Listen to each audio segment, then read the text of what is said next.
take my socks off. I'm going to take my shoes off in the dead of winter in the concrete.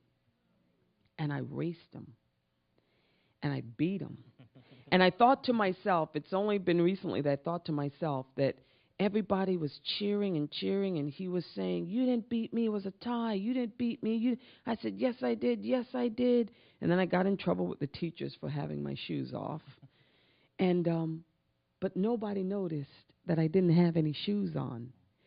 And it's a metaphor for life, because nobody knows that when you come to the race, you don't come with the same set of tools as everyone else.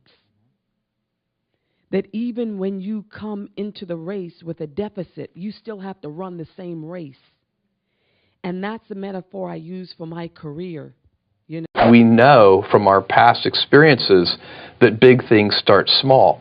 The biggest oak starts from an acorn, and you've got to recognize, if you want to do anything new, you've got to be willing to let that acorn grow into a little sapling and then finally into a small tree, and maybe one day it'll be a big business on its own. And in fact, that's one of the mottos for one of your initiatives, and forgive my pronunciation of the Latin, but Gradatim ferociter, what does that mean to you? Well, it means step by step ferociously, and it's the motto for Blue Origin, basically, you can't skip steps. You have to put one foot in front of the other. Things take time. There are no shortcuts. And but you want to do those steps with, passion and ferocity. Always have some perspective on it, and it might be wrong, but it's just, this is what's going to happen, and then it's sort of well reasoned, and so you have a plan. When I was playing chess, in junior high school, one of the early lessons I learned was a bad plan is still always better than no plan at all. Right. And so, have a plan. You can always change it, but don't just pretend that you have no clue about what's going to happen and that everything about the future is random. If you sort of say that everything's random and out of your control, that's the way you set yourself up for failure. Right. You talk about that as even as a societal problem in America today. Like we are a nation of optimists, but without a definite idea of where we're going. Unlike, say, maybe 50 years ago or. Well, it's the way the whole education system works. Where you build a resume with a wide variety of activities, and then you go to college, you get some. I thought you had a coupon for a group, meaning the four of us to go on one of those fan boats. Yeah, that you see in the swamp. Yeah, you see it. Yeah, exactly. Yeah. She said, "Girl, this is a Groupon. This is a Groupon. Like we're gonna go with a bunch of people." I was like, "What?" I was like, "All these people." I was like, "Tiffany, I got Will. This could get really crazy." People were freaking out. They're like, "Dude, is Will Smith on our alligator tour?" Like, what? Exactly. So I'm getting like crazy. I'm super protective of him. I'm like, "Look, Will, you got to go home." He's like, "Forget that. I'm not going home. I want to go on a swamp tour." We said, "We're going on a swamp tour." Oh my God. And did you have fun? We had the best time ever. Really, it was great, yes. Right? See, of course, you guys always have fun. So, that's what I love. Shout out to Groupon. That's really the secret. Now, just imagine we expand our awareness a little more. Do you know what this program is doing for you today? It's expanding your awareness. That's what the program is all about. Every time you come to one of these programs, your awareness is widened. Your world starts to change. You think, oh, yeah, that's pretty interesting. And it just keeps getting bigger and bigger and bigger. Our awareness keeps changing. Do you know that no one knows how much money you're capable of earning? No one can even guess at what you're capable of earning. We want to become aware. We're like we are because we're not aware of how to do it better. We know how to do it better. Every person in this room intellectually knows how to do a better job than they're doing. Everyone in the room knows how to earn more than they're earning, but they're not doing it. You see, having the knowledge is not the deal. Having the knowledge, when I remember... Yes. I had my oldest daughter when I was 16 and changed my life. And did you achieve all your success in the world of tech by buying into the corporate culture that states work, work, work, work? At the beginning? At the beginning, yes. Yeah. I'm not even going to lie. Yeah, At the beginning, yes. And I think it's really important for people to know now and understand that you can also have a successful life without killing yourself in the process. But I was go, go, go. I was, you know, some days I wouldn't even eat. I would wake up, eat a banana, go to the office, come back at like 9, 10 p.m. and realize I haven't eaten anything today. And then your body started to push back a little bit, right? Yeah, your body, I mean, it will give you the signs. So I was extremely tired, I would say, for about a year to a year and a half. But again, pass me my coffee so I can keep going. And Which is what so many people do, right? That's the norm. That's what everyone's doing. But I wasn't paying attention to my body. And now that I'm healthy, I'm a breast cancer. A lot of you feel stuck because you're waiting for some kind of external force to either push you and pressure you to change and to be great and to be amazing, or you're waiting for somebody to give you permission. You're either sitting back because you need some sort of external motivation from somebody that's going to push you or praise you or pressure you in order to change, or some life circumstance, like maybe in your past you've experienced trauma or you faced something really scary and that was the thing that made you change. And then the second thing that people wait around for is permission. Look, those may or may not come in your life. If you are somebody that is sitting around waiting for some external force to come and do the work for you, that is such a losing bet, it's unbelievable. Maybe you'll get lucky, maybe somebody will come, but more than likely, no one is coming. The only kind of force that will truly create change in your life is you, the internal. You're going to have to be, you know, flexible and nimble in your life. That's the characteristic you want to get. You don't. It's not important whether you know what the product is of the du jour, or what's hot and what's not, or how to execute this particular thing.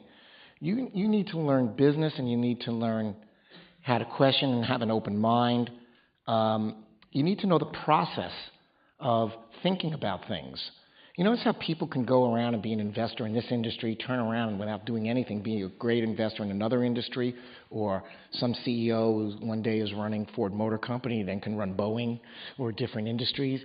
Because it's not, the most important thing is not the particular characteristics of the particular industry or thing.